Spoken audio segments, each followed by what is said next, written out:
gonna be weird. I'm used to having my camera over here, and now it's switched over to this other side.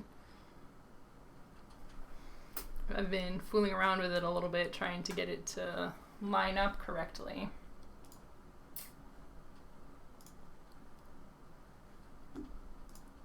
So far, so good.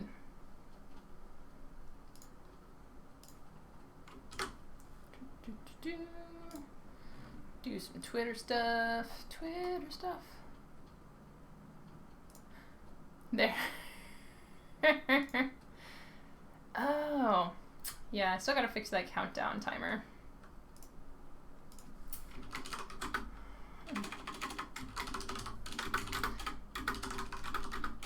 Gotta update that. Doesn't take into account daylight savings.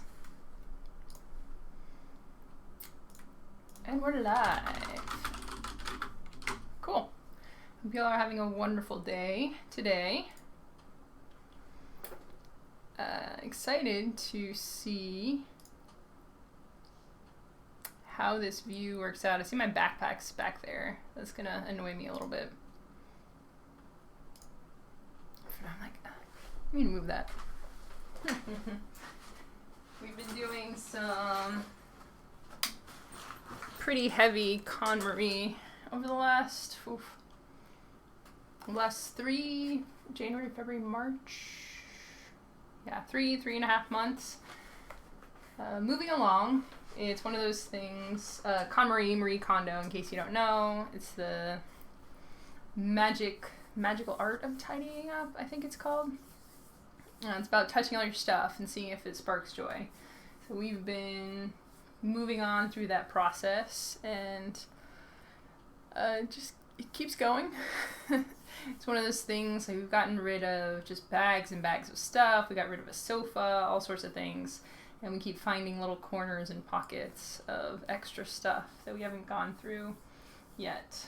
So part of that process is, I need to take a picture of my desk. I think I'll do that after the stream and post that. Getting a cleaned off desk. One of the goals I've had for a while doing this stream is to be able to switch things up and potentially even do some physical paper prototyping on my desk. So you see my camera, which was before pointed down at my notebook. I still have my notebook here, so I can scooch this out of the way, bring over my notebook, throw my pen on the floor. It's not going to be quite as clear for the notebook, but I can get down my cutting board and actually just cut cards here. I can move pieces around, so hopefully we'll be able to dive a little bit deeper into the actual physical side of games, because I've really enjoyed the digital prototyping. Also, I don't know what date it is, apparently. I keep having trouble with that. It's like, what is the date? What day is what day? All the days are blurring together now. Going stir crazy. Cool. You can actually kind of see Photoshop there. Will that come up if I minimize that? Oh, cool. That's actually pretty handy. I wonder what that little thing is there.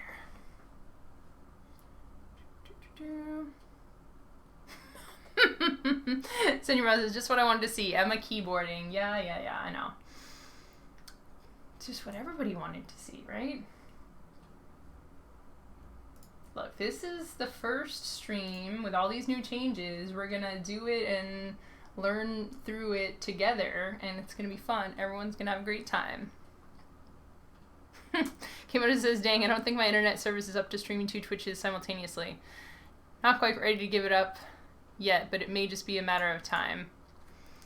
Sorry to hear that. I had seen on Twitter that you were looking to watch a couple at a time, which I think is a very cool thing that you can do with Twitch.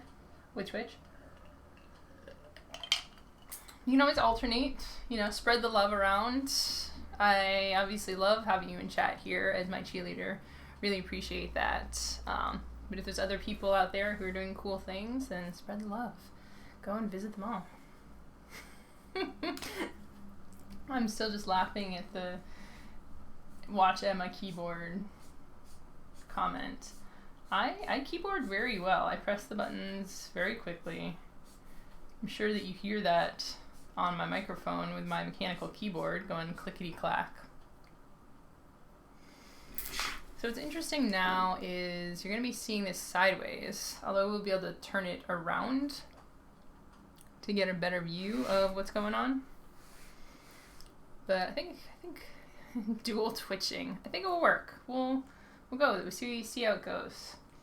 We're also going to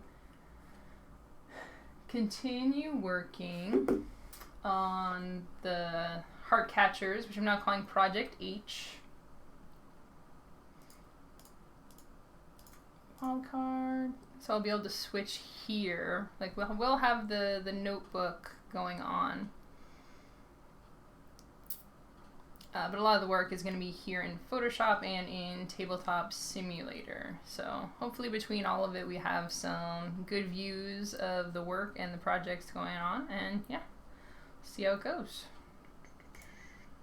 Bring up my notes. Oh, had to pull the plug on the second stream. Too much lagginess. No. Why? Twitch is definitely a resource hog.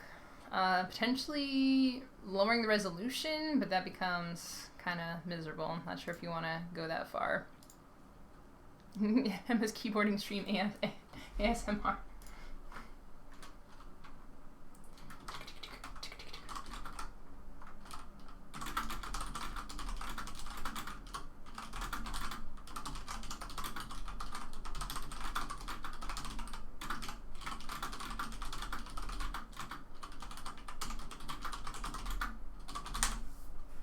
Yeah, that's what you get. Just tick, tick, tick, tick, tick, tick, tick, tick, tick. Enjoy that. ASMR, I could do that. For when I'm writing my stuff, I just go there. I can, after doing the NaNoWriMo a couple of times, I can just stream of consciousness and go on for an hour or more. It could be fun. So you get my hand. That's a funny thing too. Like you often see how much I talk with my hands up here, but now I have my camera down here. I'm waving my hands around. That's fun. Hope you're all enjoying that. It's oh no. You might have said that there is a severe thunderstorm warning. It's not good. I hope everyone is staying safe. Sam Rub says, I ordered a new Chromebook so I can get onto TTS and other stuff. Awesome. Let me double check this. Oh, is it still going? Steam. Tabletop Simulator. Not DLC. Shoot. I was going to post if Tabletop Simulator is still on sale. Looks like the sale is over.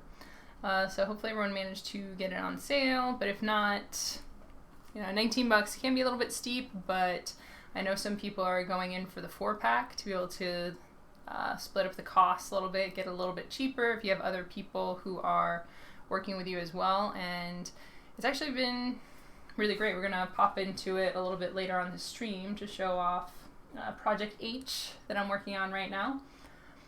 And it's great for digital playtesting, which is the only type of playtesting we can do right now. Being safe and sheltering in place. So being able to playtest now under quarantine has been really good and really valuable.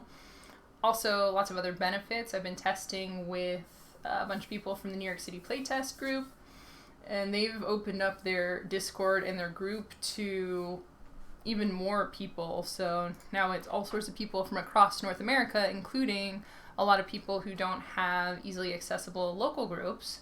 So it's been really great getting in there with more people to connect and test. Testing with different groups is always very valuable. You're not always testing with the same person. I still call it the New York City group. What does the Discord actually say? I think it's remote playtesting. That's what they're calling the group now, because it's not even mostly New York City, New Yorkers at this point. So it's great being able to playtest. It's great giving access to playtesting to people who aren't near a major metropolitan hub. When I've talked in the past on panels about getting groups together, starting your own local groups, some people have expressed that, hey, it can be tough to get enough people together. So now, one of the silver linings, now that it's digital, we can get a lot more people into there. I've posted videos on here before. You can always ask me if you want resources to get into Tabletop Simulator, because it's been pretty straightforward, and at least for the cards, it can get very complex, but getting some basic game components in there is not too tough. And as another benefit, it makes remote pitching easier. I haven't done that yet, but I suspect that I will be sometime within the next month or so. So that's cool, right? I've always been a little iffy about the idea of mailing off a game sight unseen and trying to hope that the publisher, that everything comes across. When you're mailing a prototype as a pitch, you have to consider, did I write the rules correctly? Should I do a video to make sure that the game comes across as I want it to come across? But with remote playtesting, you can play it with the potential publisher and discuss it in real time, which I haven't done yet, but I'm excited to try.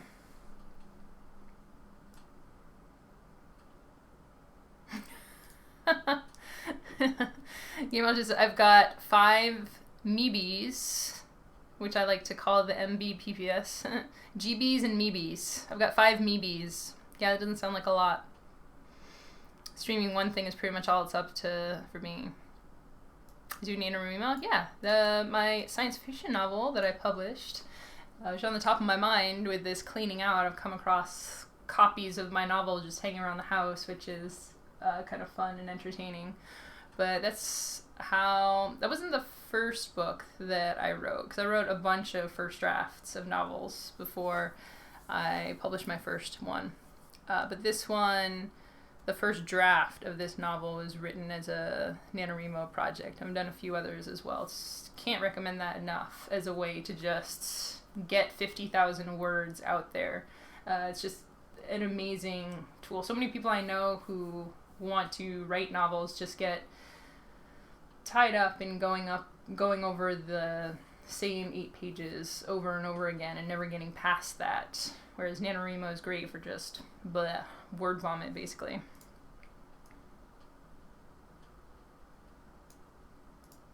Email says, got it last weekend to jump in on playtesting with one of the regular local groups.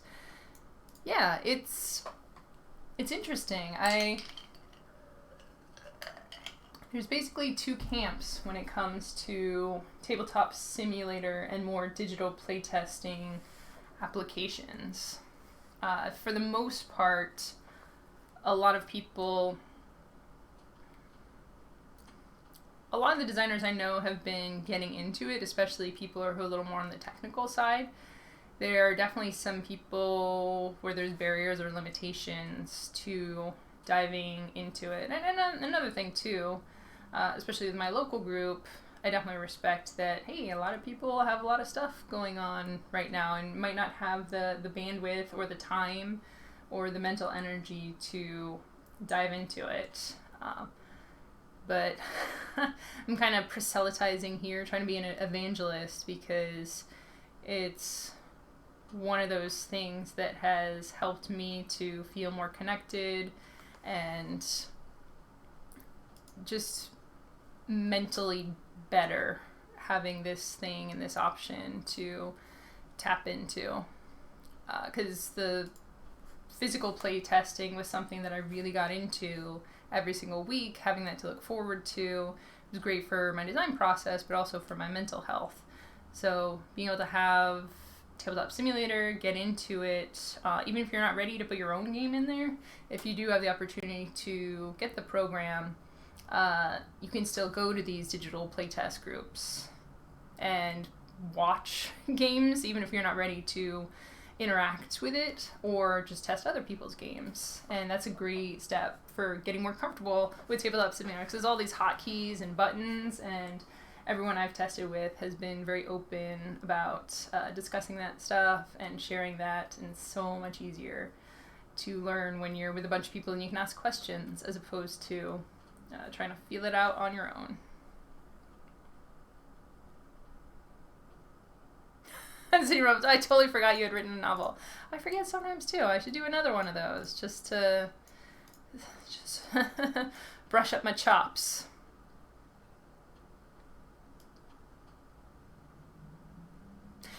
Yeah.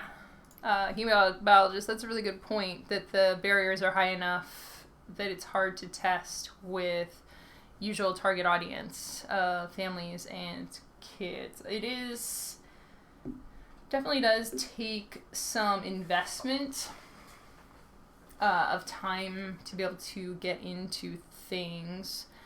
I can't speak from experience for the other programs, but it seems like Tabletopia, Board Game Arena, and a bunch of the online platforms are easier to get into, not having to download Steam, make a separate purchase.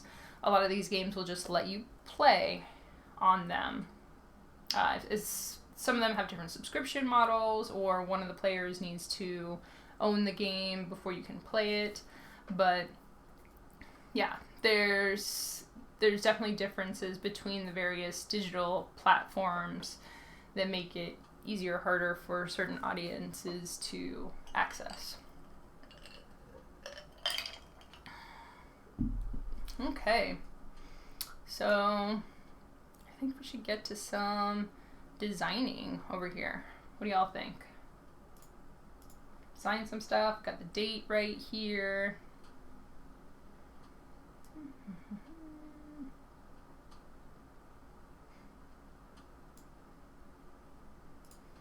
All right.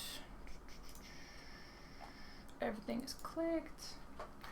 Yeah, so last week we had made some updates to Heartcatchers. I believe this is the version that we had worked on. I forget how much of this was done during the stream and how much of it I worked on afterwards. This was the version of Project H. Oh, no, this one. Okay.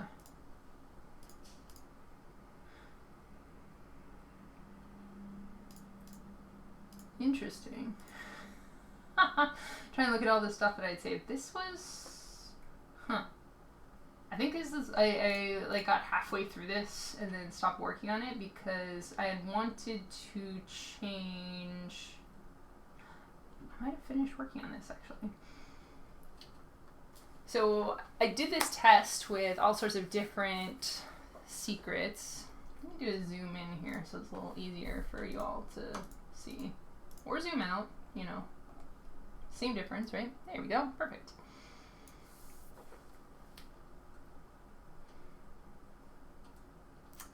I'm a little bummed because I don't think I saved that previous version. I was kind of okay because it was very broken. So I had tested it with all of these, every single card being a secret that activated at the end of the game, and it was expectedly pure chaos of just 100% moving the stacks and then combining the stacks and then getting rid of a whole entire pile and all the secrets becoming the face-up cards. And the other thing that I had for that playtest was the number of points was the number on the stacks. Yeah, so at one point during the test, got to the point where I was like, okay, this stack is like negative 56 points, and this one over here is positive 30 points. The math was just totally insane and wild. So I'm going back to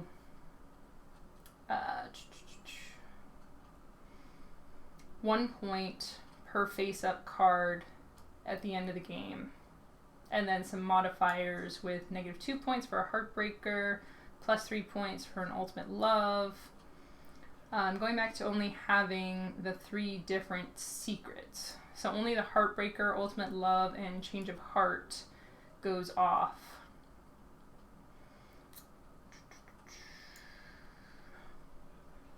At the end of the game. It's really interesting playtesting this game. 18 cards, 2 players, meant to be super straightforward, play very quickly, just a very minor amount of choices and control. A lot of the fun of the game is in the mind games of how you are interacting with this other person, trying to figure out what their secret plans are. So what I'm trying to do here with the development is preserve that feeling. Like, I really like the core feeling from where I had the original game. Just, hey, I moved the stacks around, not quite sure exactly what's happening. And then at the end of the game, I thought you were doing this, and then you were doing this, and it's a really funny moments. That's really the core of the game. Definitely pushed it too much into the power side. So what I'm trying for this version is having some face-up powers. And the other thing that was tricky for the original version was the rock, paper, scissors aspect, which card I put on top of another card. So I'm trying to help that with having these numbers here. You always put a higher number on top of a lower number. So part of that, you know, we've talked about, hey, why don't you just put any card on top of any other card? The idea behind that is I want players to have choices, but not too many choices. I think with a lot of games, especially a lot of games I've been testing, designers don't necessarily realize just the huge decision space they're creating for their players, even in a simple 18-card game here. So we can actually do the math for that. There's 3 cards on your side, 3 cards on my side. I have 3 cards in hand. So you might think, oh, I only have 3 decisions to make which card I play in my hand. But it becomes, the decision space is multiplicative, right? So sure, I have 3 cards in hand, but if I can put them down on any of the stack, then that's 3 times 6, right? 18 decision points, kind of. So I can put on this one, this one, this one, this one, this one, this one. If I put it on an opponent's stack, I get to swap that with one of my stacks. So all of a sudden, with each of there's a sub-decision in there, right? Okay, if I take any of these 3, I can move them to 3 different spaces. So, yeah, that's 3 times another 3. That's like 9 times 3, 27. Plus the other 9 decision points. And then, if you can play any card face down, or play it face up on any of the stacks, you play it face down under any of the stacks, that's, again, multiplying the number of options you have. And then, if you want to play the game strategically, you got to look forward into the future, right? It's like, well, if I do this one particular move, what are the branching, what are the heuristics of what might happen in the future because of that decision? So all of a sudden, even with such a small game, your decision space is quite large.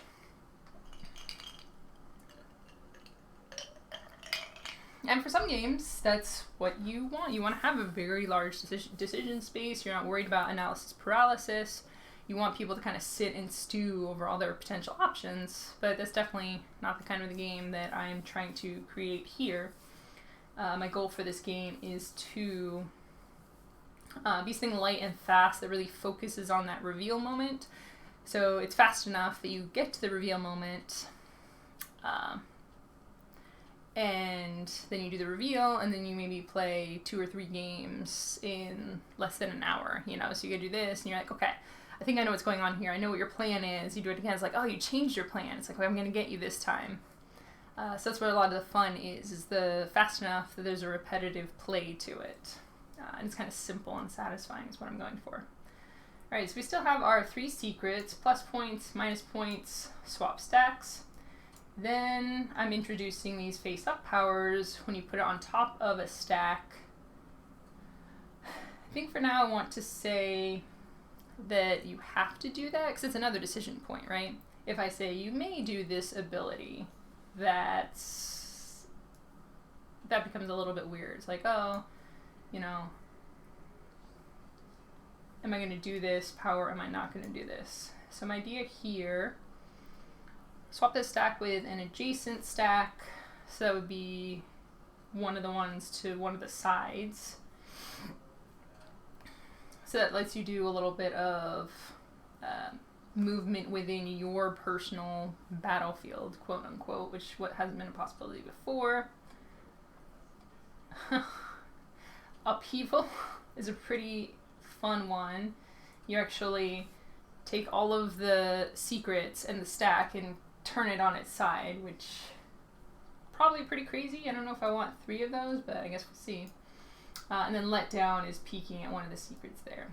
So I think what I want to do with this is get it into Tabletop Simulator, if I haven't already, and kind of play around with it and see how that goes for us.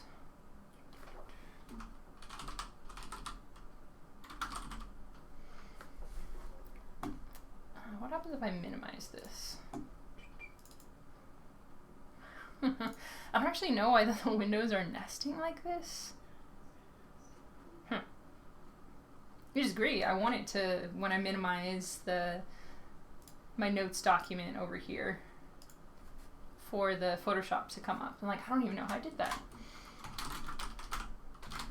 Alright, so what are our goals over here?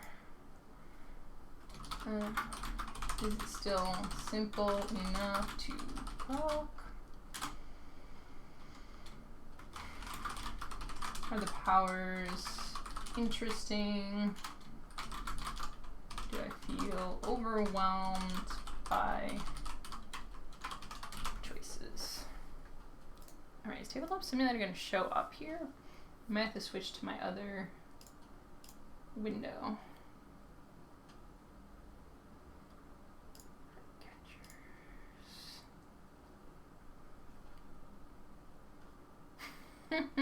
Wow, it's been a very busy week. I'm still trying to catch up and process everything. It's like I totally don't remember doing this latest version. Okay, I can do this and swap over.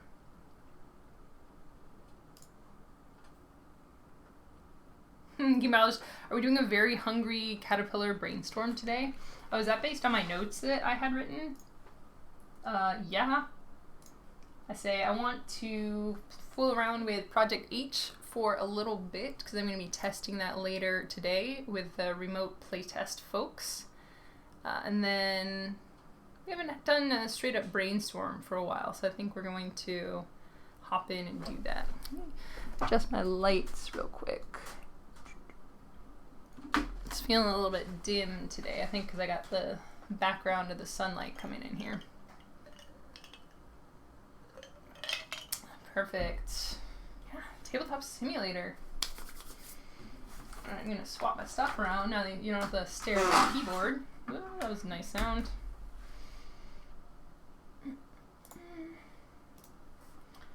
Search. I think this is the latest version. Wow, I did all this stuff. Yeah, this was the Chaos All Secrets version. Sweet. Yeah. Alright. Flip that over. Oops. Shuffle, shuffle, shuffle. Oh, yeah, I haven't tested out this version yet, so we're gonna do it live. And also see how this works, and hopefully it will be not too crazy for the viewers. I'll be moving around the table and trying not to go too fast. Just let me know if it's...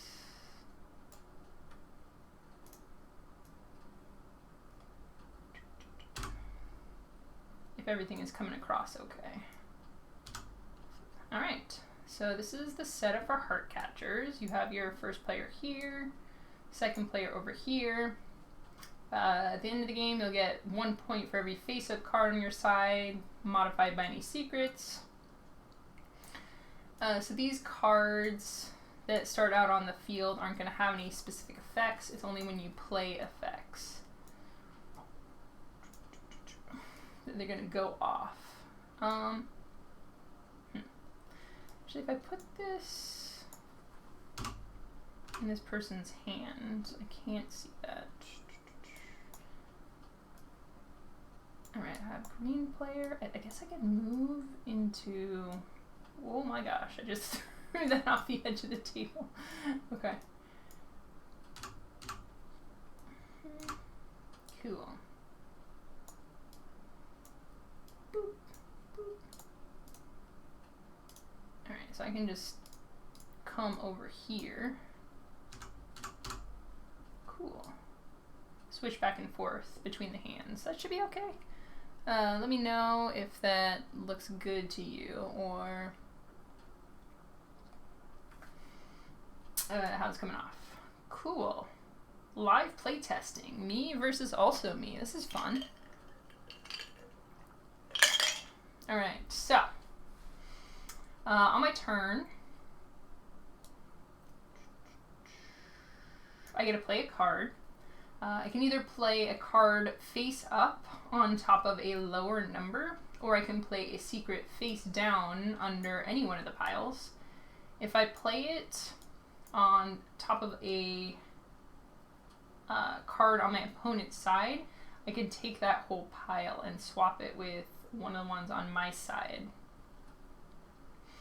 So this one, for example, we're doing the random layout here where you start with just cards dealt out, which is nice because it's a simpler way of setting up the game as opposed to having a preset layout. So I have the 1 in hand, which is interesting because it means that I will never be able to place it on top of one of the stacks, which is interesting. I might come over here and make a design note. And this is one of these interesting things, right? As you're designing, you don't necessarily think about this, but Heartbreaker must always be played face down, because you'll never have anything less than a 1.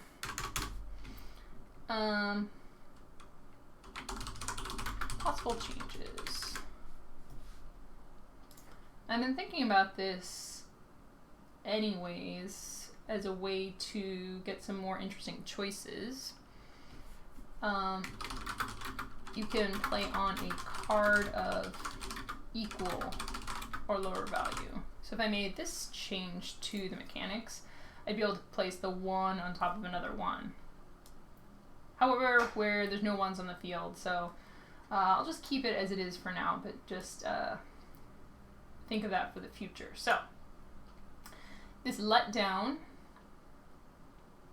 lets me look at a secret. There's no secrets yet, so I'm not super excited about that.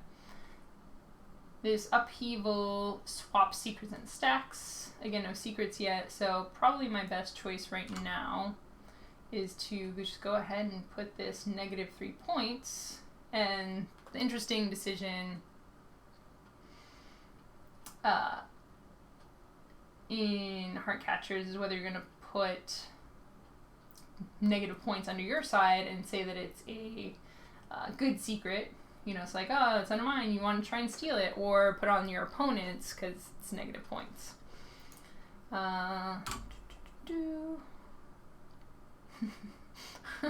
Emma versus evil Emma. Nega Emma, I know, right? Which one is this, good or evil? Okay, I'll just need to back off for tonight. Stream is buffering about 10 to 15 seconds, and you can hear the thunder coming, which isn't helping. Do great things. See you in the Twitterverse. I'm looking over here in my camera. See you, Game Biologist. I hope you have a good rest of your day and the storm isn't too wild. Alright, so I always like to be a little trolly here. So I'm going to put this negative under mine, hoping that Nega Emma takes the bait. Right? And then I draw a card and go over to the other side. Boop. Alright, on this side, I'm going to forget what I did on my other side. I have another Heartbreaker here as well. Flip-flop. So this can actually be played on some. So swap with an adjacent stack. And then change of heart.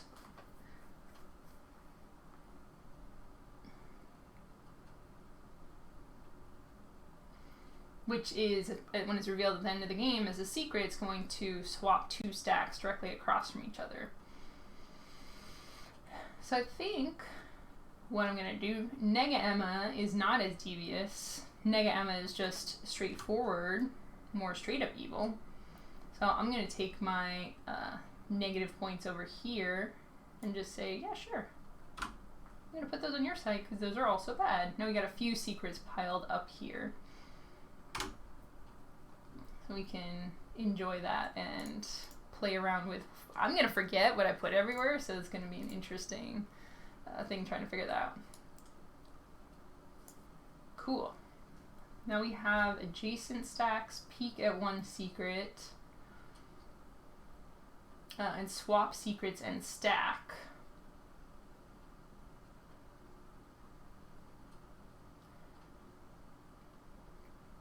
Interesting.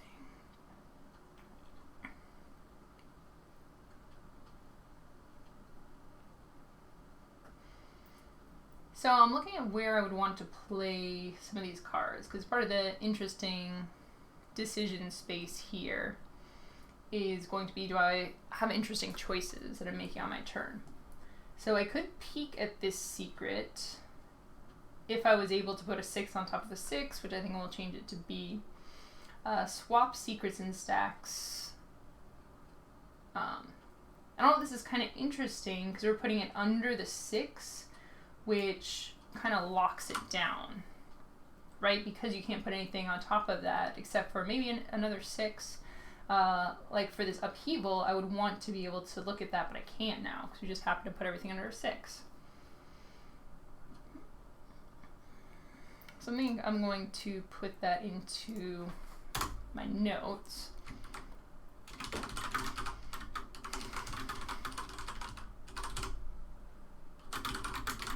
But I can't use them where I want to use them.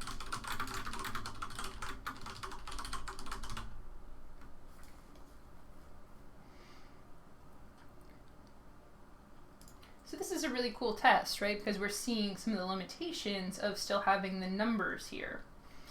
And it makes me think, like, what if we just remove these and I could put any of these cards on top of or underneath any of the other cards? Probably worth testing. You know, we could just test that.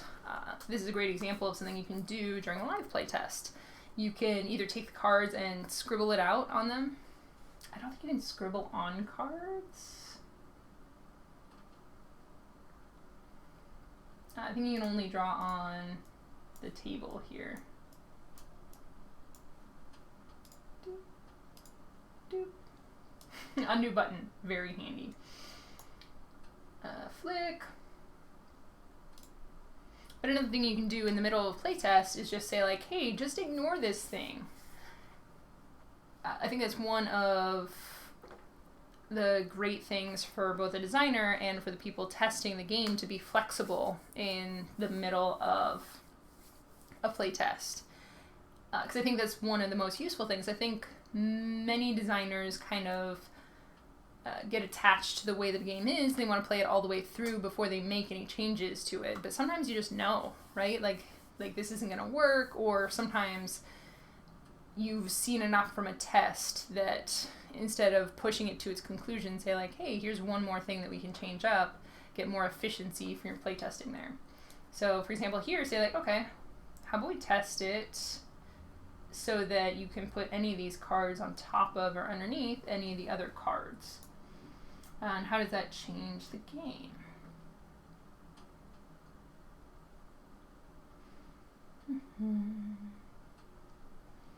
So I want to say that I'm going to find what's underneath here. Yeah, what was it? Alt-Shift to peek? Alright. So as long as I was looking at the correct one, which I think they stacked, be like, oh, okay. So you put another Heartbreaker under my pile. Interesting. Shoot, gotta come back here and draw my card for the end of the turn.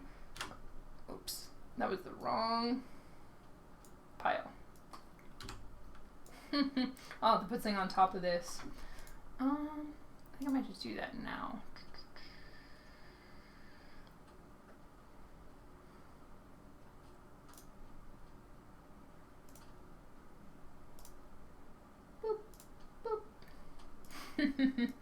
Player pawns for the decks that are not in use. Do not take from these. Okay, we are drawing from here. Hope y'all are enjoying this, me playtesting the game with myself. Alright, ooh, now I've got a lot of Change of Hearts.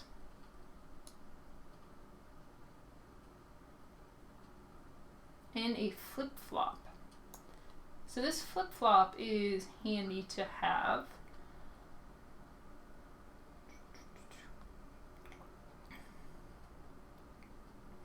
Because if I do get this over on my side, then I'll be able to flip the secrets and get rid of those Heartbreakers. That's kind of an interesting choice. But I think for now, I just want to be stacking up some points. Ooh, unless there's other, yeah, there's no interesting ones here. So I'm just gonna say like, hey, look, that's another point for me. Simple. Change color, go back over to green side. All right, I have another negative points. All right, so I'm looking at my choices here.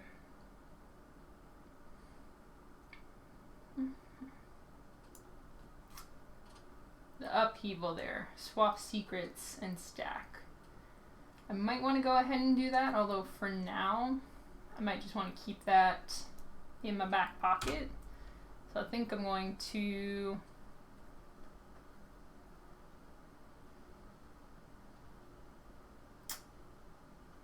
put this Change of Heart here. I don't know, it's getting kind of weird.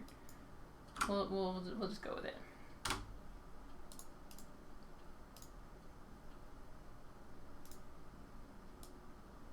Alright, Ultimate Love. Cool.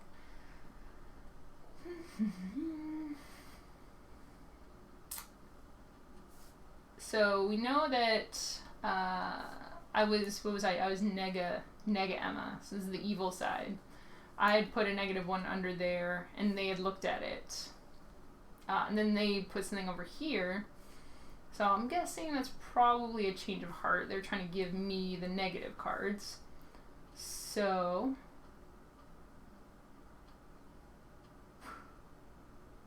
interesting. A Change of Heart, or they just, I'm thinking that it's going to be a Change of Heart.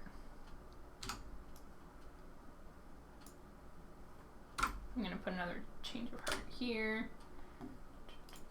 And now we're just going to play till our cards are done. Wow, this game is very hard to play against yourself, just remembering all the things. So they had played a secret under there. I've seen 3 negatives, so I'm thinking that there is a... I put a negative under here.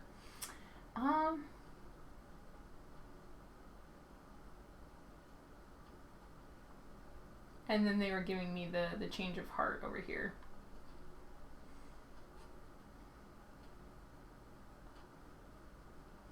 And this is interesting too, because if I put the upheaval on here, there's only 2 secrets underneath here, so I'll actually be getting fewer points.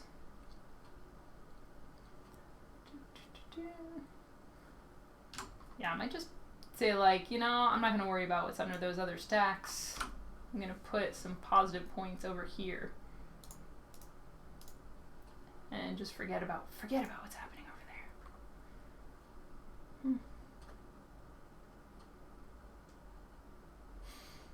there. Ooh, fun.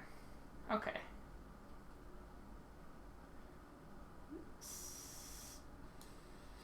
I think I put a Change of Heart here. Yeah.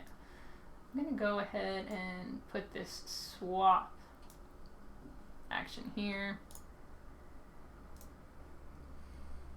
And that's a face-up power, so that will move this stack one space over here.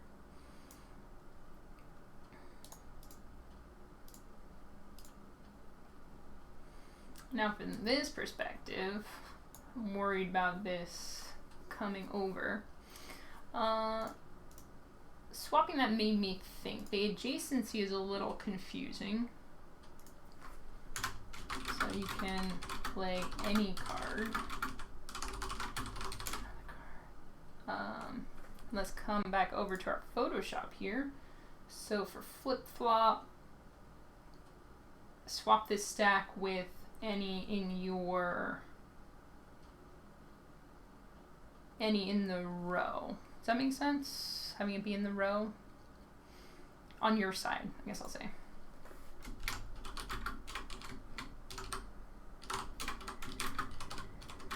Swap this card with any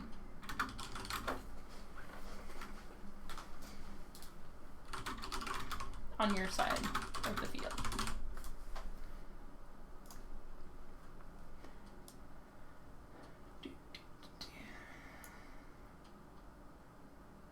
Okay, so I know there's two negatives here. So that's going to be a negative 3 points. I might just want to go ahead and upheaval that right now. So what that would do is these come out.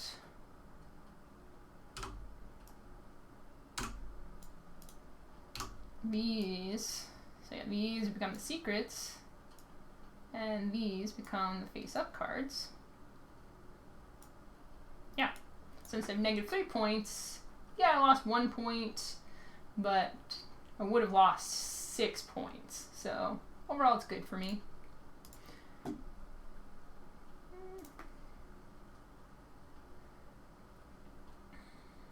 Alright, so now this is all revealed, and I'd seen the things here, so I know everything that's under here.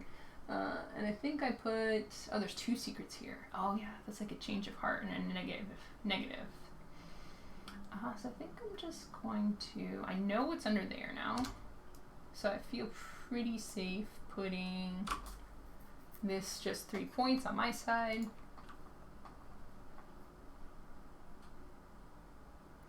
Captain Calibos says, to the left or right of this card. I think I like where your head's at. It's a little tricky because it does wrap around. Like, I kind of want you to be able to put it in any of these ones. So, yeah, working on the terminology of that a little bit. Workshopping that a little bit. Alright. So, I don't know it, but I'm in trouble over here. Let's see, that was a negative point.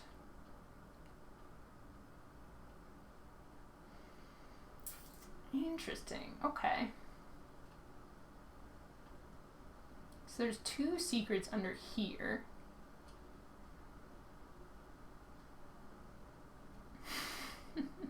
I love that I'm actually thinking through the actions of this game and trying to min-max this while playing both sides. It's very bizarre. Okay. So I don't know it, but because we've seen both sides, there is a change of heart and a negative points here. So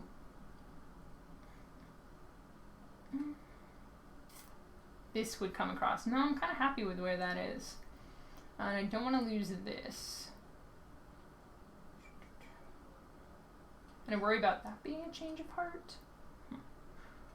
Okay, if I can place any card on any card, I think I'll just do this and get an extra point.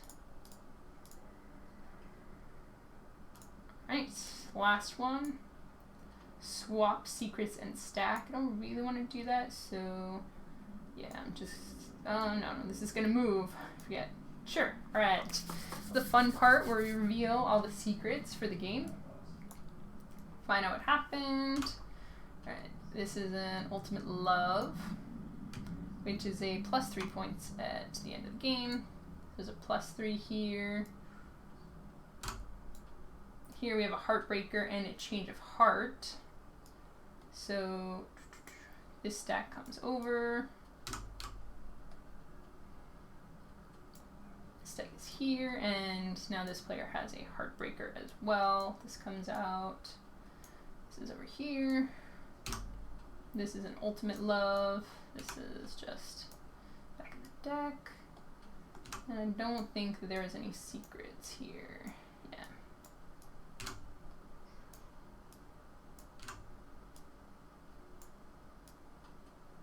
Cool. So then you count up the points. 1, 2, 3, 4, -2. Or no, +3, right, because I had the point here. 4 + 3 is 7 on this side.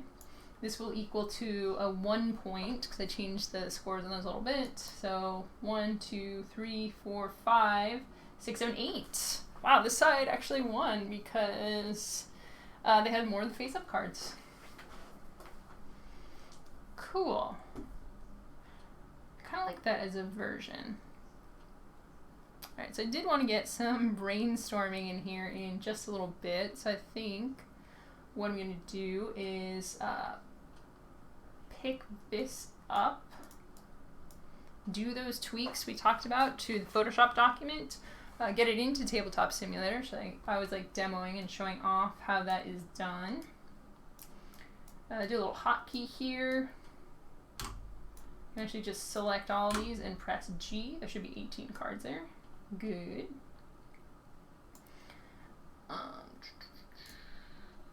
Get another one of those pink pawns I'm using to mark the decks not in use, because I just have a lot of versions in here, because why not? Menu. It's games over here. Save this as Project H.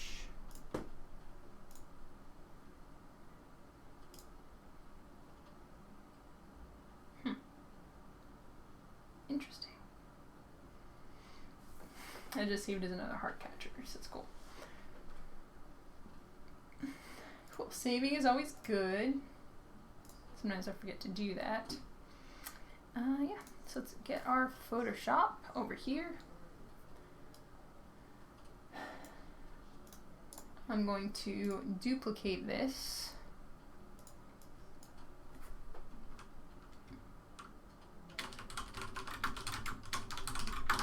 Secrets and stack. Alright, make a new folder so that I have my revision history in here.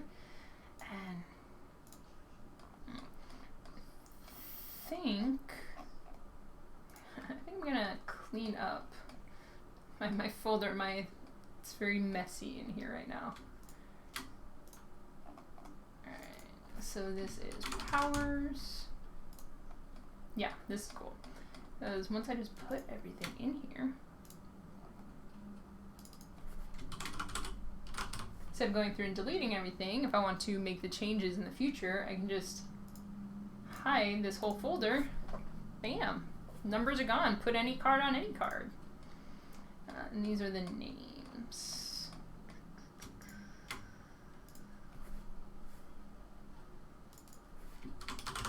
Perfect. Oh, and there was some changes.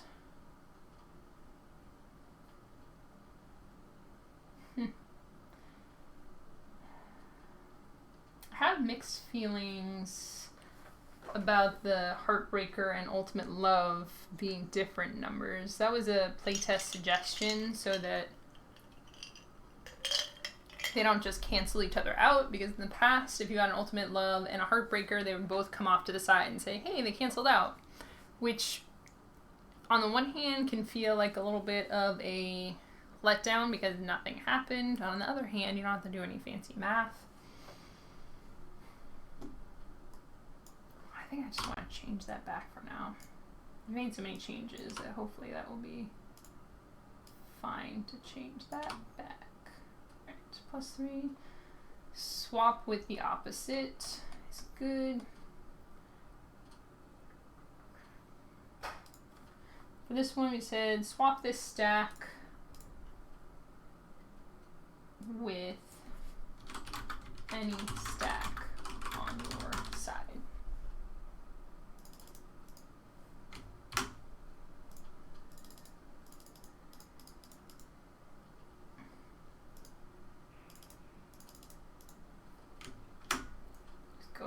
paste that. Just click enough times until it's selected. All right, perfect. Swap secrets and stack. And with the numbers, the proportions of these, I had just done 3 of each because, hey, why not? But some of these, like if you get too many upheavals and you don't have enough secrets, I don't know if I'm a huge fan of that. Like because part of the fun of it is sneaking your secrets in there. So the things that mess around with your carefully laid plans, like the upheaval and the letdown from being able to look at those secrets, can be kind of a little bit of a bummer. So I don't want to take 2 of those and do another face up powder. Face up power.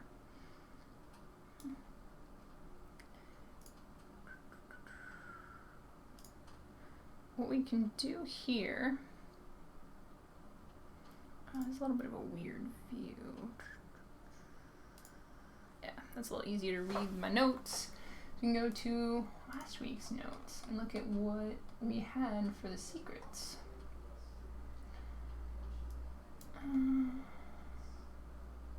Peak option. I think that's the only one. Destroy the secrets. Now that's chaos. Combine the stacks.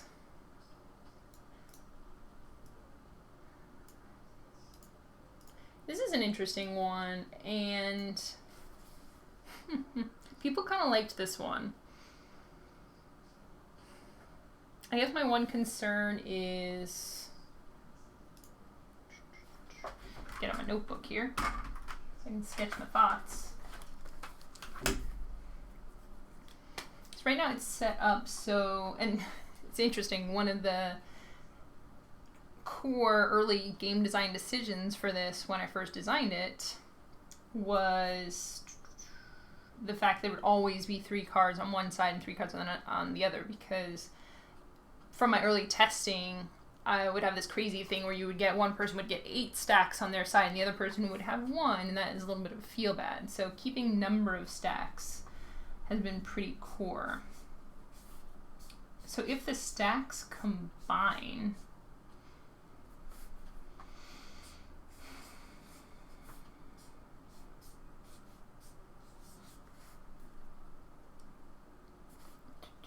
let's say that this stack comes over here,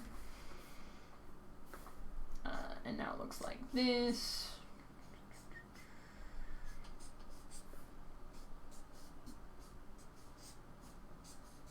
Question mark is what is happening here. Is this still a stack of 0, an empty stack? I think that's correct. Will this make it too confusing?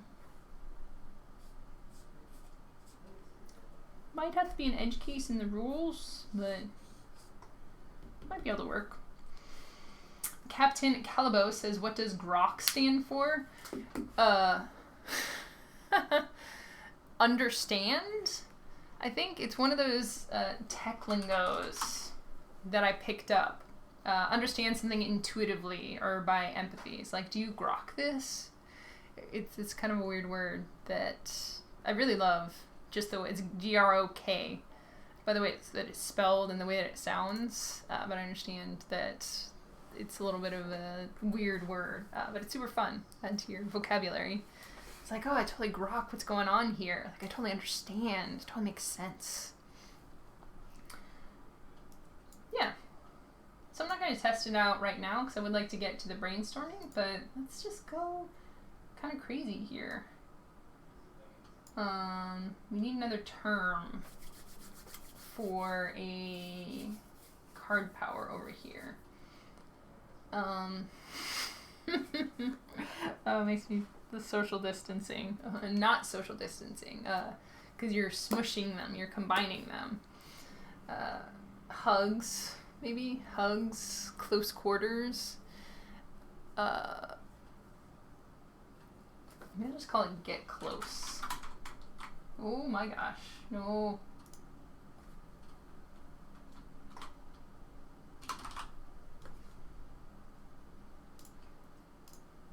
do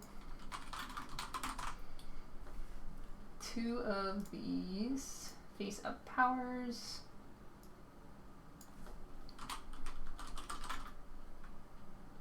Combine this stack.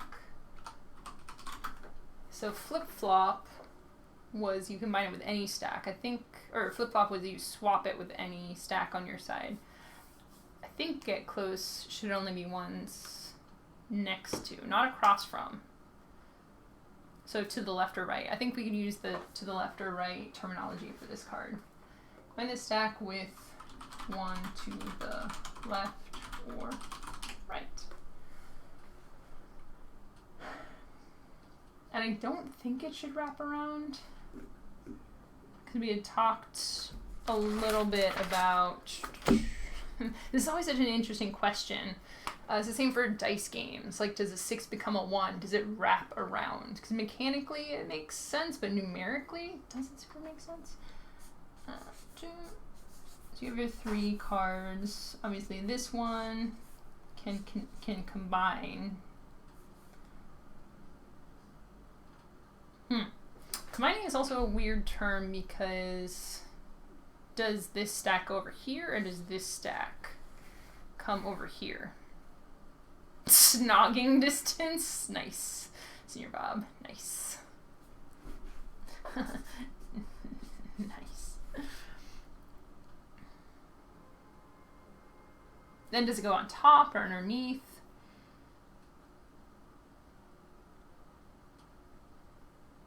And if there's secrets, you know, the secrets kind of all, do they go on top or underneath?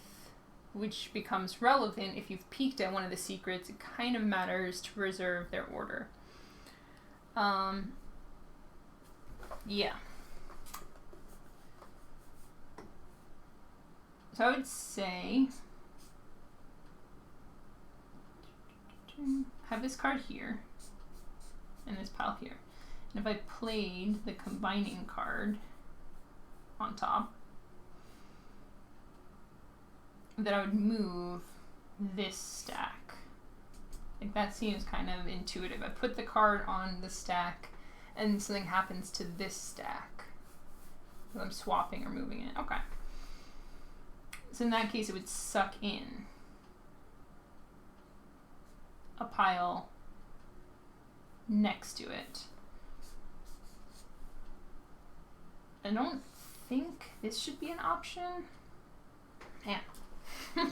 This is one of those into the weeds, weird rules questions that it's one of the core key parts of being a game designer, is figuring out these weird edge cases. Like, does it really matter? It can just go anywhere. But for me, it's very important that as the designer, I have a very clear understanding of exactly what happens in all of the different scenarios. Because even if it's an edge case and it's something maybe, like, I would definitely rather that it wasn't something that was easy for players to mess up. Because I really work hard to get my designs into a place where it's pretty straightforward for players to understand. It feels pretty intuitive. So it's the question, you know, which of these reorganizations of this stack is most intuitive?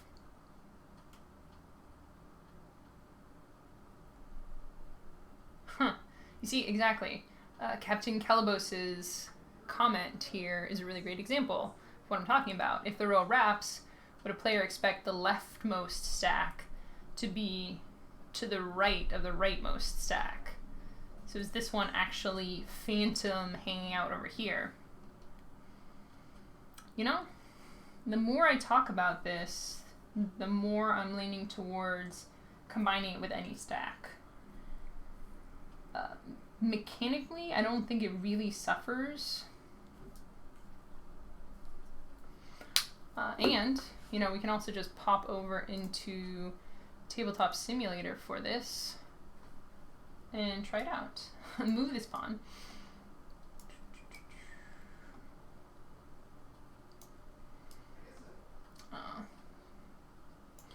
And this is another great thing of using Tabletop Simulator, or I have my other view and I have the physical cards. Haven't printed this out physically yet, because one interesting thing about getting things into Tabletop Simulator, this is a 4x5 card sheet, which is not actually printable at the correct resolution. I would have to break this up into 3x3 sheets. So I'll have to do some tweaking to get a physical version of it, but having a Tabletop Simulator, I can move the pieces around and kind of see how it feels just to do it myself, do a little bit of self-testing, which is really super handy. Alright, so say I had some stacks. This.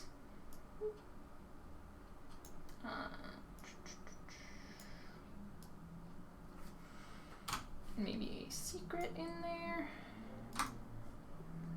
Just the U to get that on the bottom. Alright, and now I'm going to play the combining card here. Let's get one more secret in here. Alright, so I play the combining card here. And because it's in the middle, it could be right or left. So you take the cards and pull it down. So that's an interesting question. Now, if this card says combine 2 stacks, do you pull this down and put it on top? Or do you now move this whole stack anywhere? Oh, it could also be interesting to do it like that, so the secrets are kind of on top and underneath. Oh my gosh, and then it sucks in. Yeah, that gets kind of a nightmare. The physics of Tabletop Simulator.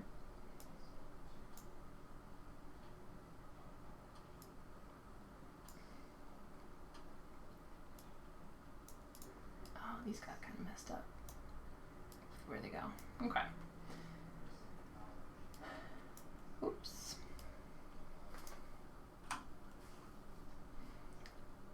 So how am I going to write this power so that it makes the most sense? If I write it to say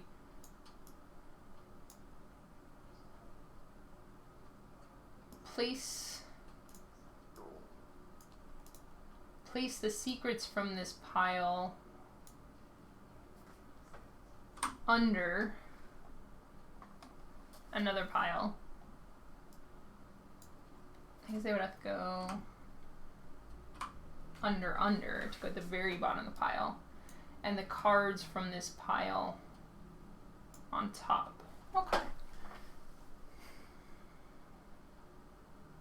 I think mechanically that's probably the easiest. That's a little bit of a reverse of the way that I had described it in the beginning, but functionally, you know, the secrets are on the bottom,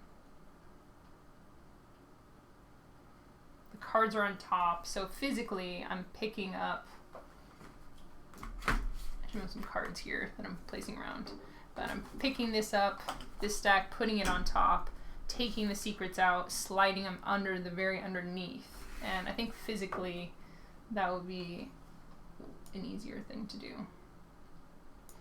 And now this space still exists, and that's kind of interesting having an empty space here. So now if I'm swapping something here, like I can swap this with an empty space, then having an empty pile there, it's something I've been resistant to, but I think that that could work.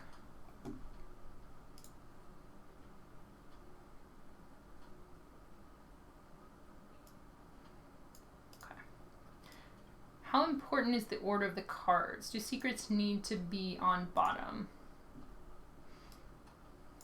Or you say like, just like flop the secret down on top of it.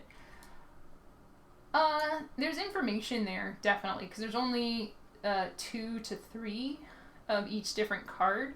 So being able to see a little bit of what was played can definitely help you make decisions, which could go either way. You know, you could not have that information be available. By not having the information available, you're saying,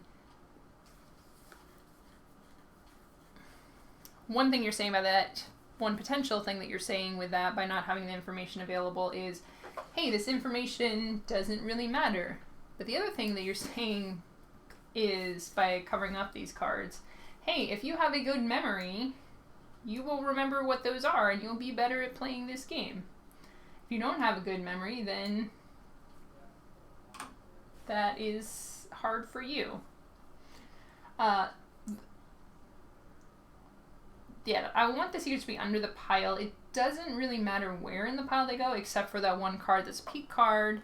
And if you put secrets willy-nilly underneath this stack, the peak card, you might lose a bit of that information for what's in there, but it doesn't super matter. I want to state it in such a way that it's I want to state it in a way that's easiest to parse for the players. It seems most intuitive for the players. Let's come over here. So we got our get closes.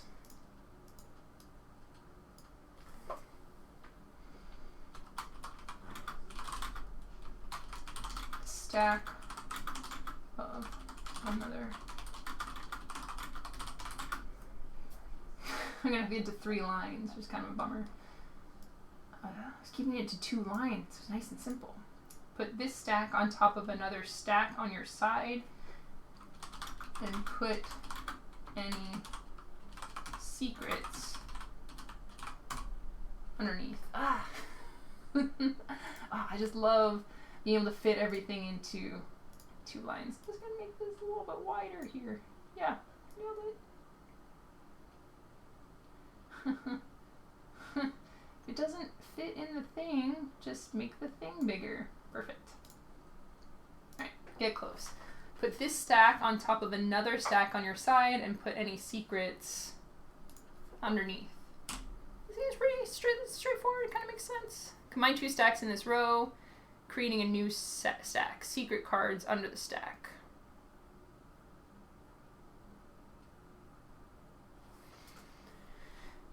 Combine 2 stacks in this row, creating a new stack.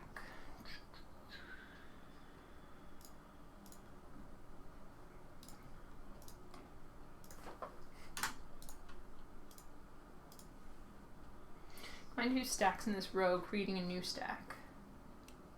Yeah, that might work. Secrets under the stack. Put this stack on top of another stack on your side and put any secrets underneath. Combine 2 stacks in this row, creating a new stack. I kind of like that terminology.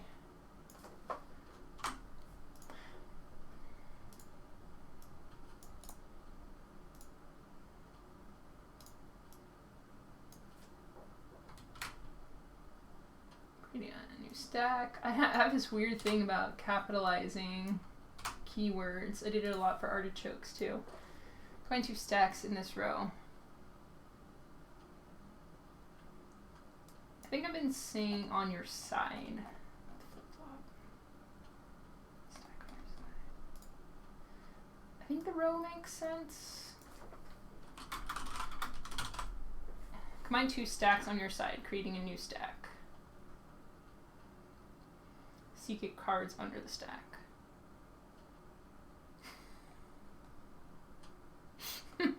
Just gonna toss out the adage, absence makes the heart grow fonder. Love it.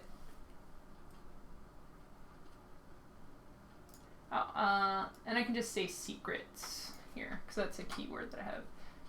Secrets under the stack.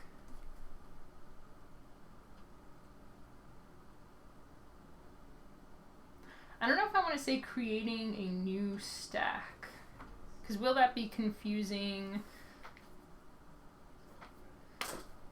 Because I still want to have 3 slots, basically. I'll do those.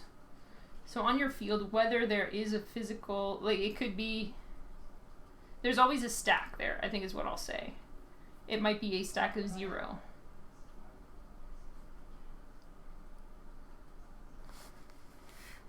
I don't have my thing here. Yeah. Oh, those dots are hard to see on the camera. Yeah, so you're always going to have 3 zones or 3 stacks. Like right now, these are 3 stacks of 0.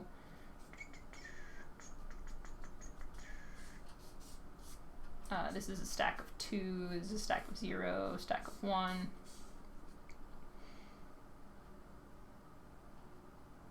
Find 2 stacks on your side. It might just be like creating a new stack. Will that be confusing? Will you like try and put it just in the middle? It still needs to be in the same place. Like, this is just a new stack that's hanging out somewhere off to the side. Huh. I'll leave it for that. That's what playtesting is for. And I mean, I am getting a little ahead of myself here because I'm not nearly at the point of being heavy UI game text analysis. Formatting. Cool. Right. Do have this in a new folder, which is good for my revision history. I'm going to save this and then save it as a PNG, get it into Tabletop Simulator, and then we'll be ready for our brainstorming. So I've been saving these as PNG on naming conventions. Cards, front, secrets, stack 2. I like to pretend that I will understand a year from now what that means. Or if I was to tell someone else about it, that they would understand what that means, but no one ever knows what that means. Alright. Back into TTS. Clean up my table here. We'll say it's kind of a lot easier to clean up your table in TTS as opposed to in real life, which just another, keep finding these silver linings. Alright, and let's get the new deck in here. It's always so fun getting a new deck. Alright, components, custom, get a deck, secret stack. Always forget to change this to PNG. Cloud. Up that. Unique backs. Shoot. I think it was card back. Perfect. On the cloud, it's 4 wide, 5 tall, and there's 18 cards total. Have hidden backs. Import. Sweet. It's so fast. Let's flip it over and see. Alt. Right. Yeah, it is 18. Cross. Flip flops. Change of hearts. Ultimate loves. Heartbreakers. Alright, we did it, team. Another nice thing about doing a small deck card game is pretty easy to make some changes, pretty easy to get the changes into Tabletop Simulator. It's another reason that I recommend working on smaller games to get yourself started, because it's just really easy and nice to make rapid iterations, which is one of the ways you can get better as a designer. Save and load.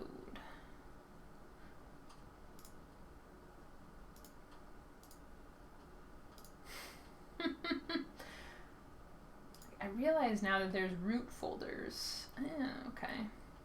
There's and then we died.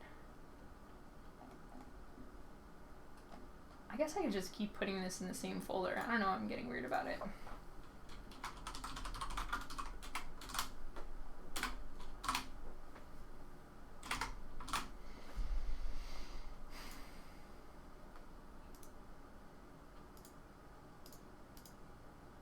It just keeps making it want to be heart catchers. I think that's fine.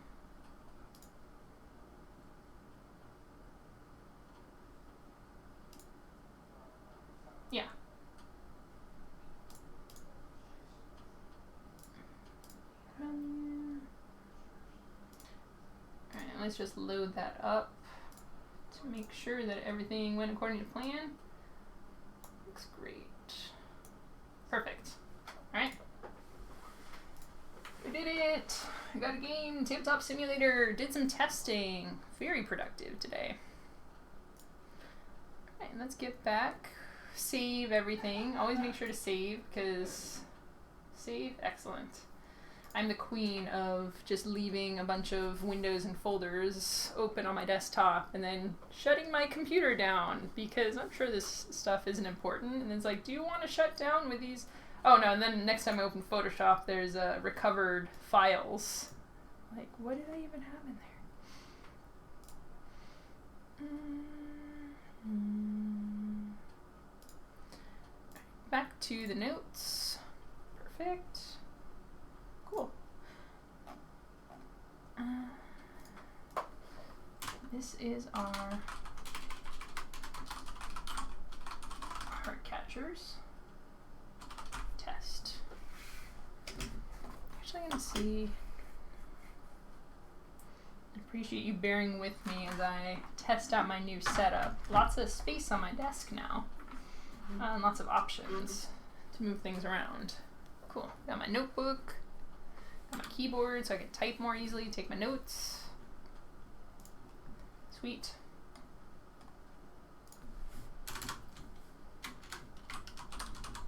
So is that weird for us? It's actually been a little bit since we did some straight up brainstorming, so I think it'd be fun to hop into that again.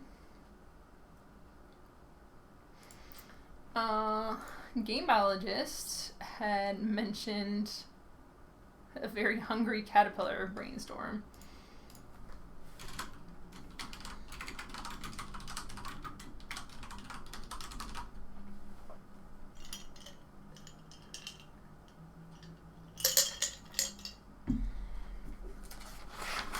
Oh man, we should mind map. It's been a while since we mind mapped.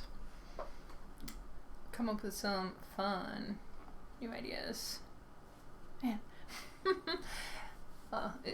It's a little bit funny coming back to, I always keep coming back to Marie Kondo, KonMari method and cleaning everything up.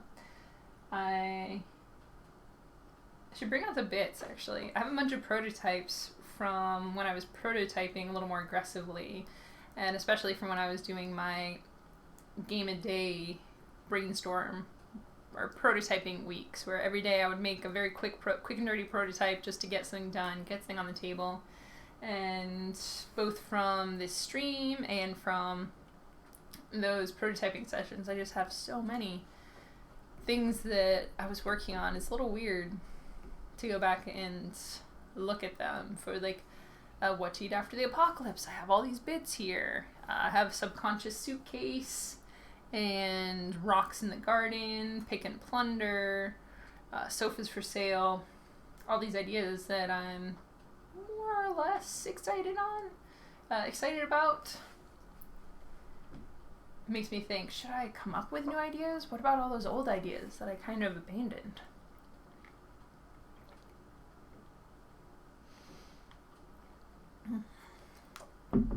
But I think there's always space for new ideas. I think it's a very interesting balance as a designer over whether the age-old question, should I stick with this idea and this project that I'm working on, or should I move on to the next thing? When is the right time to transition to a new project, either to put something completely on the back burner or just move away from it for a week or a couple of weeks, a couple of months? Because the benefit of that is when you come back to your projects, sometimes you can feel energized and feel a lot more comfortable coming back to a project and making some real progress because you've had time to distance yourself and let the things percolate in the back of your brain. Also, what I like about brainstorming and mind mapping is just the act of it. Even if you never end up pursuing any of the game ideas that come out of it, it's just such a great practice. It's like stretching for your brain. just letting it reach out and come up with ideas. It's very fun and comfortable.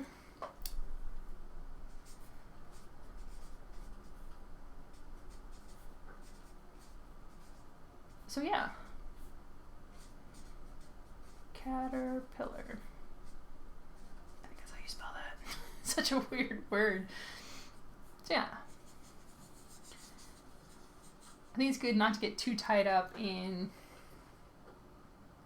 any of your ideas becoming games or get too invested in ideas becoming games, because the things that end up working out as a game are often not the ones that you expected. You might get really excited about an idea and work on it and struggle with it and have trouble making it come together, and then something else that you'd work on for half an hour all of a sudden just becomes this amazing success. I think the the rumors about Codenames and Vladaschwaddle being just like a party game that was written out on a napkin over the course of half an hour become this worldwide success.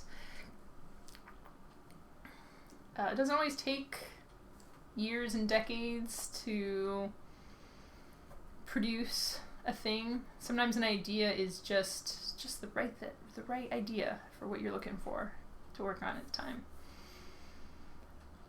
All right, just gonna start my mind mapping here.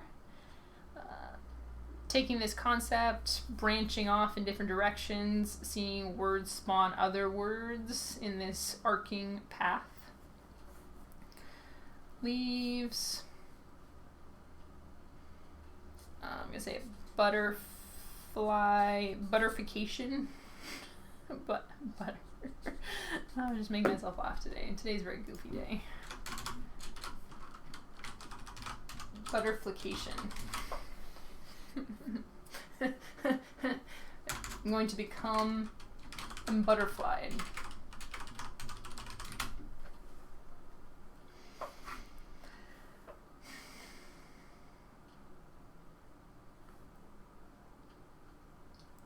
Leaves. There's a watercolor aesthetic that's kind of cool. Great thing about brainstorming is you don't worry too much about whatever comes out of your brain. You will be surprised and delighted by some of the things that occur that you never would have thought of if you said no and tried to come up with good ideas. Bad ideas are lovely. Watercolor aesthetic.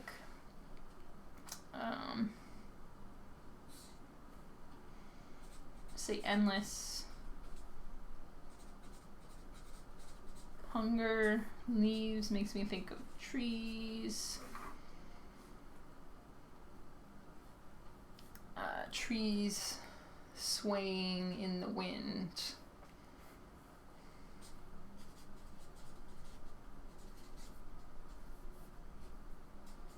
These ideas, they just come from anywhere, and sometimes you wonder what makes you think about these things.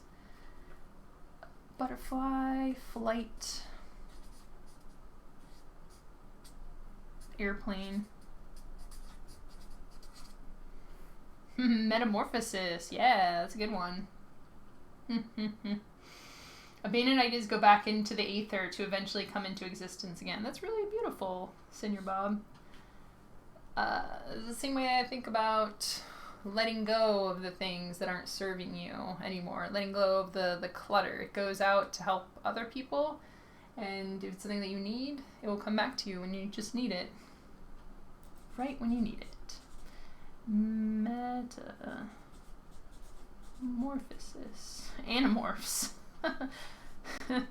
Never actually read the Animorphs, which is weird because I read a lot of books like that as a kid. But recently I went down into a Wikipedia rabbit hole trying to understand. It's like, what is Animorphs about? It's very emotionally complex. There's a lot of like very serious topics covered in those books.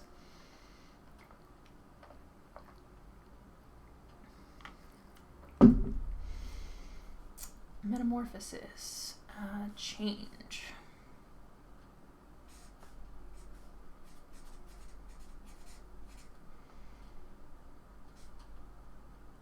Bottomless Pit. 2 T's. When I think about endless hunger, I think of just a hole and throwing things in there and never being able to fill it. It's all very meta. Watercolor aesthetic. There's like a muted palette. This is kind of cool. I've been thinking about painting lately with watercolors specifically. They kind of blur and blend together. It's this idea of color blending. Is that something that could be gamified in an interesting way? Oh man. See, this is the point where I should get out my watercolors and start painting with them right here. It'll take a little time to get all this stuff together. I can come over to...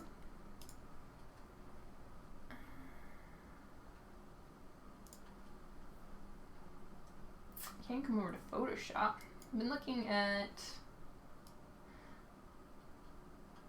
I don't think they exactly have color blending. I've been looking at Wacom tablets. And that could be a fun thing to play around with. Yeah. It's more like airbrushing and watercolors, but you could see just playing around with colors a little bit. Getting some different shades in there. Oops. Yeah. Purple. So it's not, I think depending on the brush. I'll lower my flow a little bit. Yeah. And you can kind of have some different tools.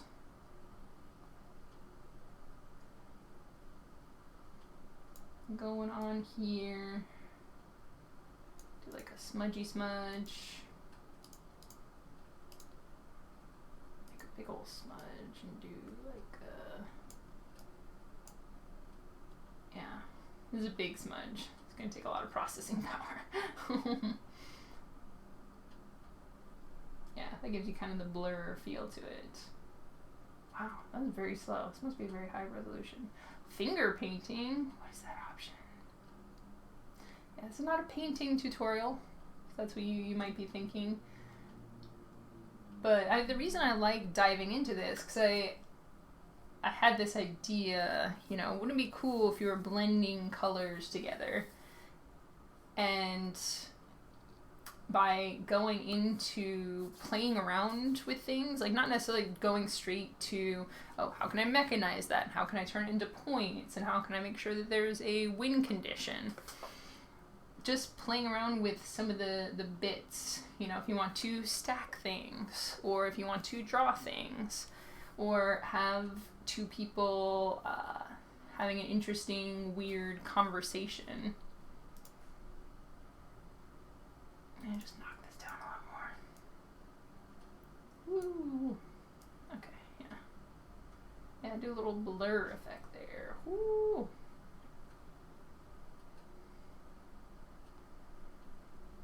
This is fun.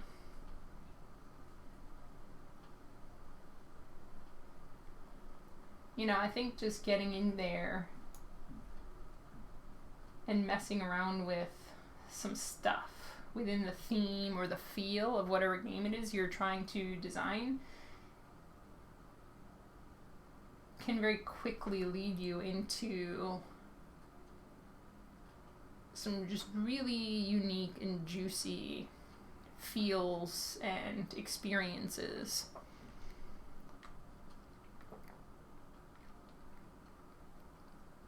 How would I make this into a board game? Don't know yet.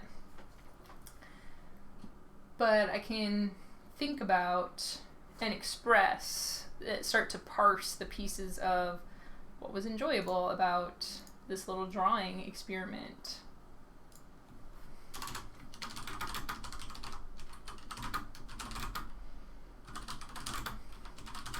mixing paint colors together.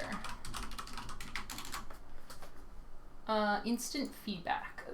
As we start to break this stuff down, we're going to see a lot of things that tie into board game design and are very relevant.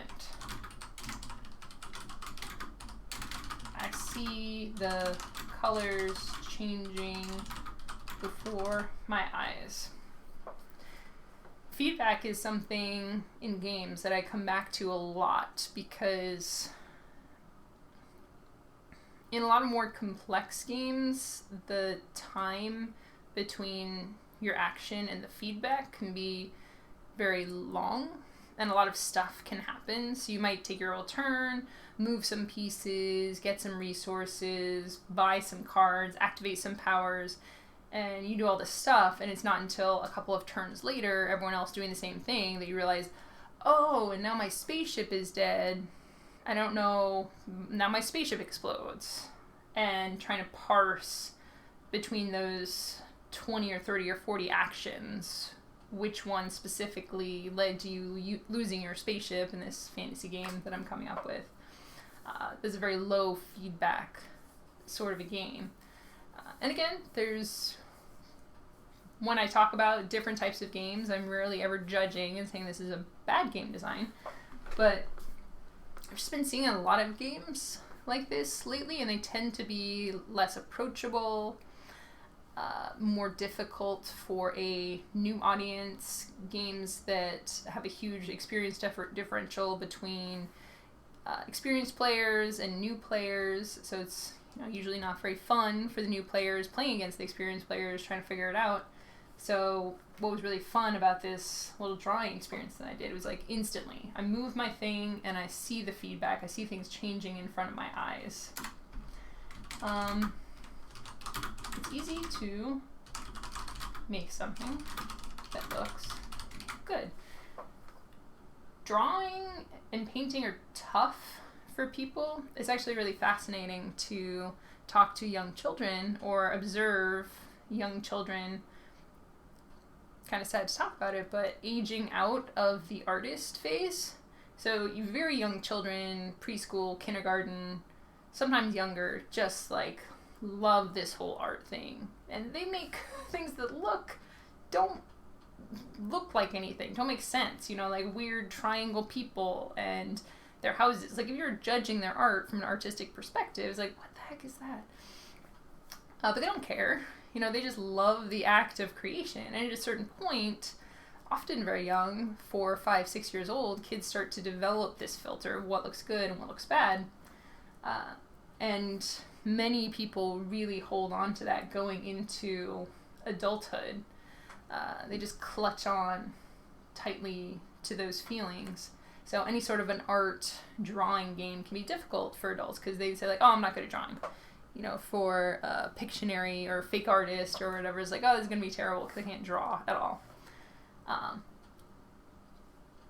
So having a creativity artistic game where, you just make some squiggles and like, oh, it looks kind of pretty. If we go back to this, it's like, doesn't look specifically like anything, but I like how the colors are all like weird and swirled together there. So I just moved it around and it looked kind of cool.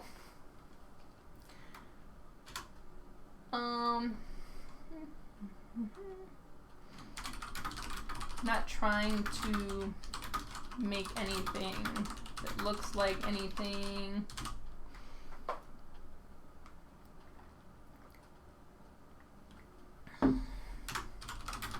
Just playing around. Don't have any particular goals. Golas. So you're about wing eye spots.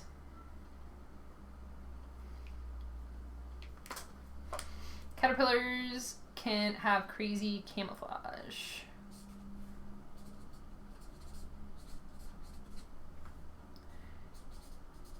Camouflage. I used to use those in art school and kind of want one again. Wacom tablet? Nice. Yeah, I think it could actually be really good for designing and sketching stuff out really quickly. The ripples make it look liquid. I know, right? Welcome back, Captain Calabos. Some butterflies have good camouflage too.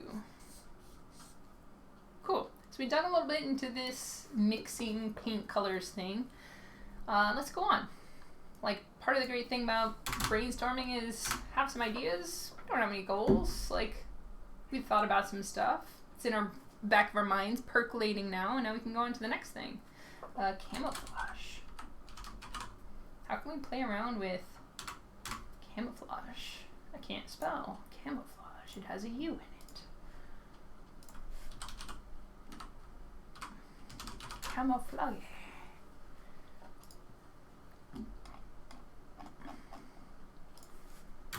Camouflage caterpillar. And now I can look up and do some research over here.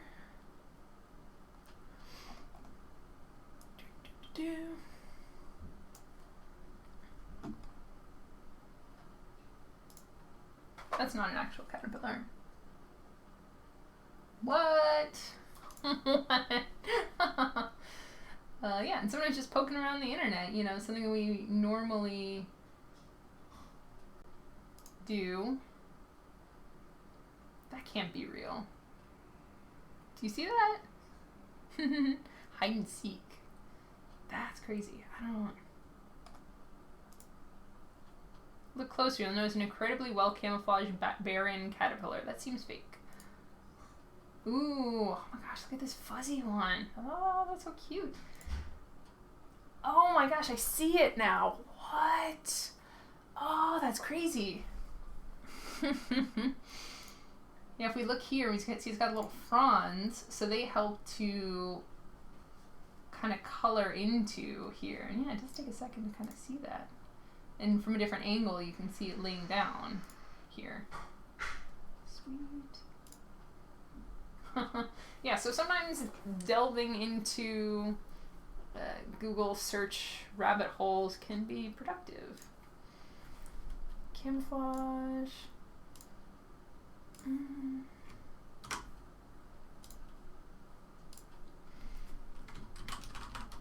Caterpillar. Camouflage. There's caterpillar. Hide and seek.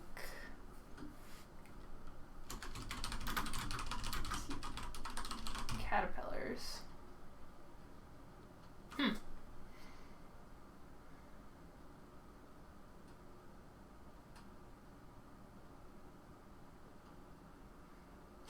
This... I'm having a thought about like a hide and seek caterpillar thing.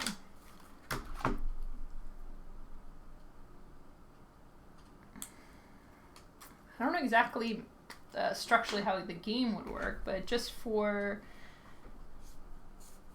some of the components of it, like having different cards, markers, and different leaves on the cards. Mostly leaves. Yeah, there we go. Grab markers.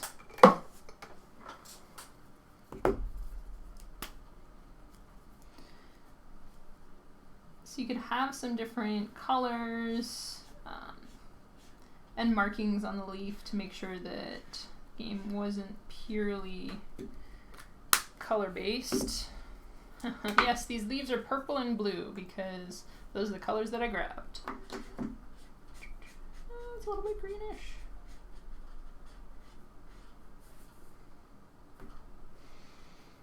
And I was thinking cubes, but you could have little tokens, double-sided tokens with stickers on them.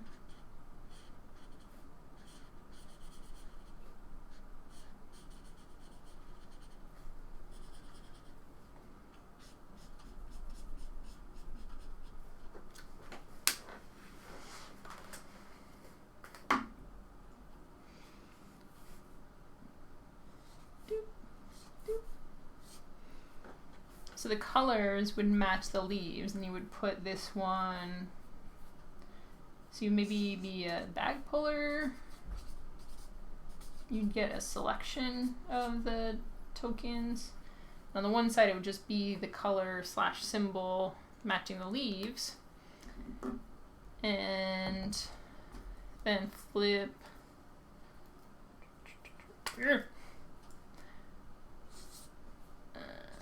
Like maybe a little question mark symbol on it, then flip it over. And you have maybe a picture of your caterpillar. Or maybe a picture of nothing. Frowny face, no caterpillar here.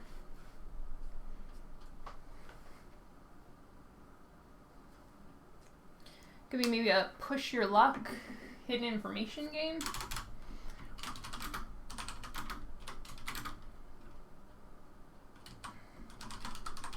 Caterpillar hide and seek.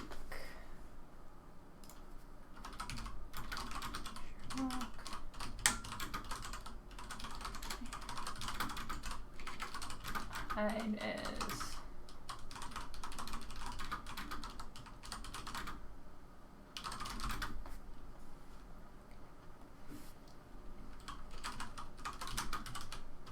getting caught, found. Maybe it's a push your luck because you pull a number of tokens out of a bag. There are only so many spots on your leaves. If you have to put a token on the wrong colored leaf, it will be revealed without an action cost. Costs certain action points to flip a camouflaged token.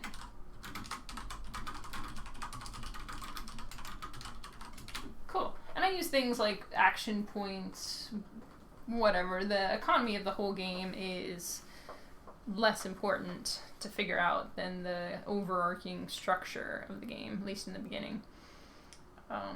Yeah, so this idea is you have these. I'm going to rotate this a little bit towards the camera so you can see a little better. Have these tokens, maybe pulling them out of a bag. Maybe you get to choose them. Again, some different options there. Put the tokens onto the different leaves. If you have the green one on top of the purple, then that's kind of a throwaway one, right? They'll just easily be able to identify or flip that one over. Maybe it's just automatically flipped over, or maybe it just costs less to flip over.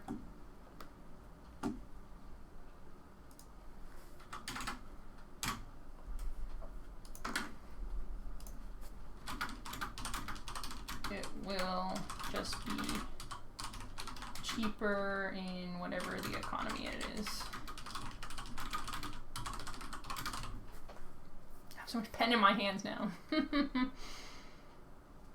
Imagining a speed game. Ooh, I like that too, where there are tokens with a leafy background and some tokens have a camouflage caterpillar on them and you have to spot them and collect them. Yeah. Ooh, I like that too. They're just really kind of hard to see, the caterpillars on them. I like that. That's... I'm going to do this. It's different enough for it to be a different game idea. Game idea 2. Yeah, just quick identification. Reminds me a little bit of Spot It, but with an interesting twist on it. It just seems like it would be a really pretty game too.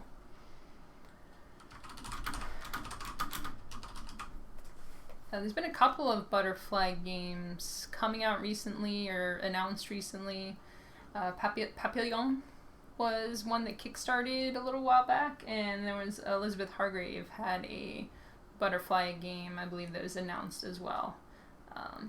I think it's a theme there could be 20 or 40 or 50 butterfly games, just like there's more and more cat games, and I think it's great. I think it's hard to have too many cat games.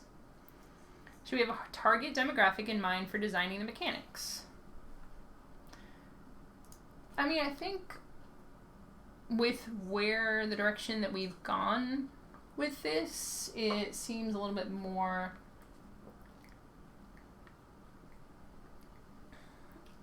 like a family game.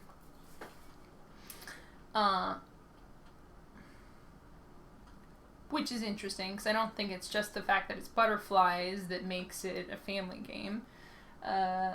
Papillon and Mariposas, that was Elizabeth Hargrave's game. It's like different words for butterfly in different languages. Both seem like very strategic games. So just the fact that it is a particular theme, you know, if it's a cat game, I Love Cats was pretty heavy. Theme itself doesn't necessarily determine the target audience, but when you're talking about a combination of theme and mechanics, so speed, visual identification, something, color matching, all of these things kind of tend to lean more towards family or younger audience, more casual audience. And I think also just the games I tend to design, I really like to push towards more accessible, more mass audience. But, I mean, this is a brainstorm. We can do anything. You can make a heavy Euro about butterflies. I would also say part of the nature of this very freeform brainstorming just pushes a little bit towards lighter games, just because it's hard in the amount of time that we have to really plan out anything very complex. But all that being said, you could make Hive, I think, is a great example of a game that deals with insects, where insects can trend younger as a theme, but Hive is very abstract and very competitive. Definitely appeals to some family audiences, but also appeals to a pretty broad audience.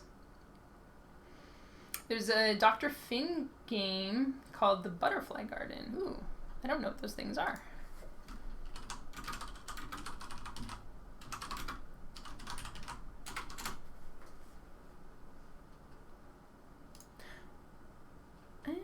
Oh, that's so pretty. Huh. Is that a newer one? Oh, okay, that was a few years old. I'm like, how did I not see this? Yeah. This looks like a recipe fulfillment. Yeah, you're like catching the combinations of butterflies. Yeah. It's cool. Monarch butterfly caterpillars eat milkweed, which makes them poisonous. Yeah, that's an interesting potential thing to add on to this idea. So it was just a very loose concept of games. Like, what if they're camouflaged? You're trying to identify them. You might think like, oh, there's a game idea there, but actually there's potentially multiple game ideas, just even with that very small and very specific seeming idea, because why are you trying to catch them? Are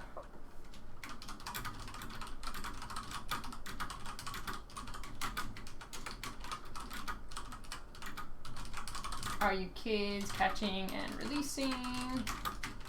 Are you scientists doing research? Which again, all these things could affect the potential age range for this game. And one last sidebar about that, I think for this brainstorm, it's not super essential right now to know, but you should know pretty early on in development. I always like having a sense. It's a very core part of development, is knowing exactly who the game is for. So the sooner you can develop that, usually the better for the prospects of your game. Doing research. Are you creatures trying to eat the butterflies? The caterpillars. Oh, we were talking about catching caterpillars or butterflies. Yeah, that's a good point too. Like, there have been a few butterfly games. Caterpillar board game. Caterpillars could be very unique. Oh, it was a very hungry caterpillar game. Okay. Interesting. That's probably the only caterpillar board game. Trying to eat the caterpillars.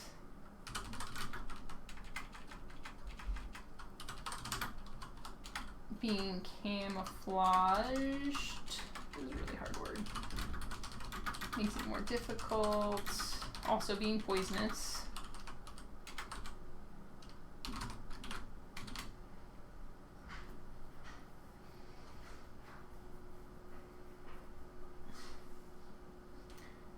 Creature trying to eat them. Camouflaged. Yeah. Couple different interesting directions to go in there. Space butterfly war, fighting for the last leaf planet to sustain their hives. Oh my gosh, I love that. That is a fantastic direction for that. And this is brainstorm too. Like, how does that idea even happen? This is why I love this so much. My girlfriend would like to know how your roots look this good in quarantine. It's a good question. I was lucky enough to, again, obviously not knowing how everything was going to play out. I was able to go to my salon like right before everything kind of fell apart. Yeah, middle of March. So it's been less than a month. Yeah, and it usually takes like 2-ish months for them to start to grow out. Also, my hair is pretty dark, so especially with the lighting right here, the natural color kind of blends in a little bit to where it is. So yeah, kind of a combination of luck and also very careful washing to preserve this color.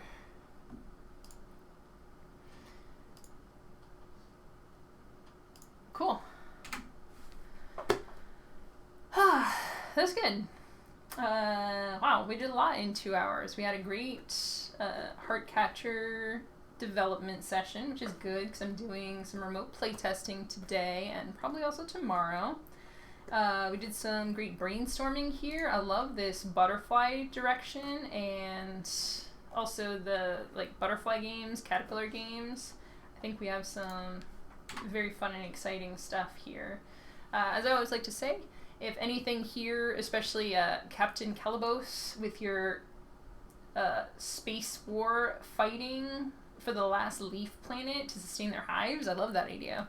If anyone wants to take any of these ideas and run with them, as I mentioned before, I'll never be able to possibly produce all of the games that I come up with ideas for, or that we come up with ideas for together. So take something, run with it. Ideas are cheap. Anything that you develop is going to be completely different than anything that I develop. Even if we took exactly the same idea and went in 2 different directions, we'd come up with 2 awesome games. So hope that this has been handy and useful and inspirational for you, because that's my goal. Even more so than ever, I'm streaming to hopefully help and inspire people and give you some ideas about potential process, some looks into my design process, and then different tools and processes that I'm using. I'd mentioned Tabletop Simulator, doing a lot of remote play testing, using different tools like Photoshop to produce the cards. This sort of brainstorming game design documentation is very helpful for me.